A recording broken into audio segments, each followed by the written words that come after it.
in collaborazione con Glam Vision e Ottima Trento. L'intera Val di Fassa piange Antonio Zulian. Buon viaggio tra le montagne che tanto amavi e che ti hanno visto protagonista di gesti di coraggio e grande umanità. Autovelox non omologati, qual è la situazione in Trentino? L'assessore Gottardi. La sentenza va letta con attenzione. Comunque i dispositivi verranno controllati. Elezioni SAT, rinnovato il Consiglio centrale, si chiude l'era Pacchini. Lasciamo una società vivace, brillante, che sa tenere il passo con i tempi. L'altra montagna inaugura le conversazioni in quota del pastificio Felicetti. Sentiamo la necessità di promuovere maggior consapevolezza del valore delle terre alte.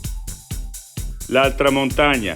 La reazione al cambiamento climatico è innevare a tutto spiano laddove non nevica più. Paolo Cognetti ed Enrico Camanni riflettono sul presente e sul futuro dei territori montani. I difetti visivi sono tanti: miopia, astigmatismo, ipermetropia. Il pregio è correggerli con occhiali davvero glam. Con Glam Vision puoi prenotare l'analisi gratuita della vista e poi sfoggiare i tuoi nuovi occhiali che possiamo creare per te. Scopri di più su glamvision.it.